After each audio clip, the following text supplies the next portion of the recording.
No inverno rigoroso do Alasca, um grupo de amigos decidiu se aventurar em uma viagem de acampamento.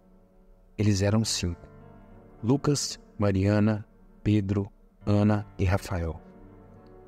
Todos estavam animados com a ideia de passar uma semana cercados pela natureza selvagem e coberta de neve, longe da civilização. Chegaram ao local escolhido após uma longa viagem de trenó, puxado por cães resistentes ao frio. O lugar era isolado e tranquilo, exatamente como tinham imaginado. Montaram suas barracas perto de um lago congelado. As árvores ao redor cobertas por uma espessa camada de neve, criando uma paisagem deslumbrante, mas também intimidante. Na primeira noite, enquanto estavam ao redor da fogueira, Rafael começou a contar uma história que havia ouvido de um guia local. Ele falou sobre a lenda do Wendigo, uma criatura malévola que, segundo os nativos, habitava as florestas do norte. Dizia que o Wendigo era um espírito faminto, capaz de possuir humanos e transformá-los em monstros canibais, sedentos por carne humana. A história gerou risos nervosos e alguns olhares preocupados. Mas logo, todos voltaram a conversar sobre temas mais leves. O vento frio começou a aumentar, e eles decidiram que era hora de se recolher para as barracas. Durante a noite, Lucas acordou com um barulho estranho vindo de fora. Parecia um sussurro, misturado com o som do vento.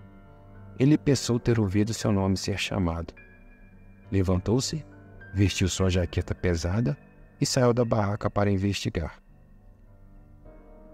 A escuridão era total, exceto pela luz fraca da lua refletida na neve. Lucas caminhou alguns metros, mas não viu nada além de árvores e a vastidão branca. Quando estava prestes a voltar, viu uma figura no limite da floresta. Parecia um humano, mas algo estava errado. A figura estava imóvel, encarando-o. Lucas sentiu um calafrio percorrer sua espinha, e o medo começou a tomar conta. Ele voltou rapidamente para sua barraca, tentando convencer a si mesmo de que era apenas sua imaginação pregando peças. Na manhã seguinte, contou aos amigos o que havia visto. Pedro, sempre o cético, disse que provavelmente era apenas uma sombra ou um animal. Decidiram deixar o incidente de lado e continuar com os planos do dia, explorando a área ao redor do acampamento. Ao anoitecer, enquanto preparava o jantar, Ana notou que Mariana estava quieta demais. Perguntou se estava tudo bem, e Mariana apenas balançou a cabeça, olhando fixamente para o fogo. Quando a pressionaram, ela finalmente disse que havia tido um sonho. Mariana disse que havia tido um sonho terrível. Ela sonhou que estavam todos presos no acampamento, incapazes de sair, enquanto algo ou alguém os observava das sombras. No sonho, um a um, eles desapareceriam, e ela era a última a ser levada. Os amigos tentaram confortá-la, dizendo que era apenas um pesadelo, mas a tensão no ar era palpável. A temperatura parecia ter caído ainda mais, e o vento soprava com uma força sinistra, fazendo com que as árvores ao redor gemessem de forma inquietante.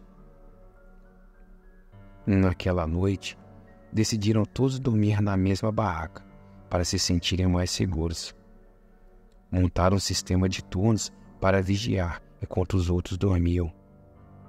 Pedro foi o primeiro a ficar de guarda, seguido por Rafael e depois Ana. Durante o turno de Ana, um barulho sutil começou a surgir. Parecia um arranhão vindo de fora da barraca. Ela acendeu a lanterna e iluminou a entrada, mas não viu nada. Voltou a se sentar, mas o barulho continuou, agora mais alto e mais insistente. Ela acordou Pedro, que estava ao lado, e juntos decidiram sair para investigar. Ao saírem da barraca, foram recebidos por uma visão assustadora. As pegadas na neve ao redor da barraca não eram humanas. Eram grandes, alongadas e se estendiam até a floresta. O ar estava gelado e o silêncio era opressor. Decidiram seguir as pegadas, embora cada passo fosse dado com um medo crescente. A trilha os levou até o limite da floresta, onde a escuridão era mais profunda. De repente, um grito agudo ecoou pela noite, vindo de onde haviam deixado os outros. Correram de volta, os corações batendo descontroladamente, mas quando chegaram ao acampamento, encontraram tudo em silêncio. Lucas e Mariana estavam desaparecidos e a barraca estava rasgada, como se algo tivesse forçado a entrada.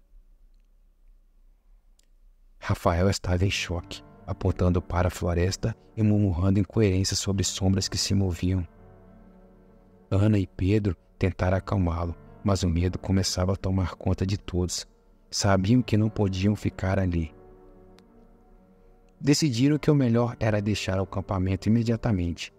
Pegaram o essencial e começaram a caminhar na direção que acreditavam ser a saída. O frio estava intenso e o vento parecia carregar sussurros que falavam seus nomes.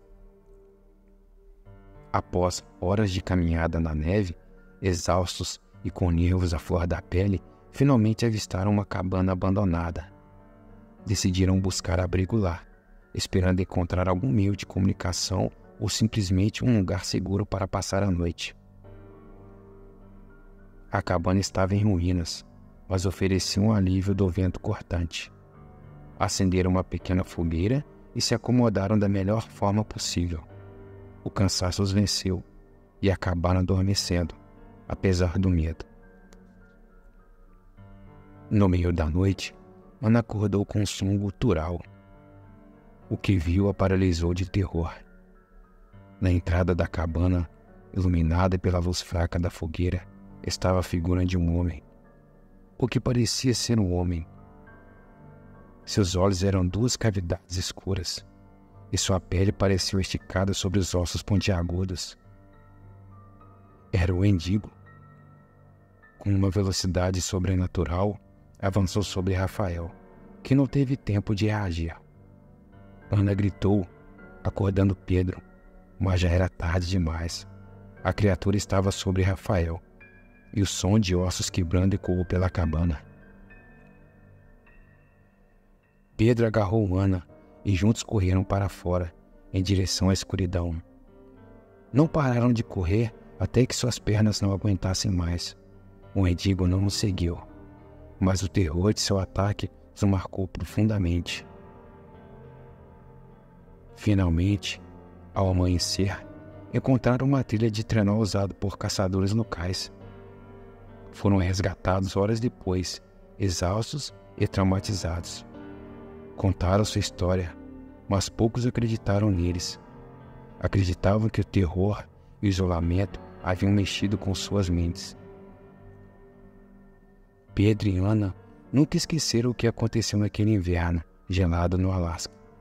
Sabiam que o Endigo ainda estava lá fora, esperando por outros que ousassem entrar em seu território.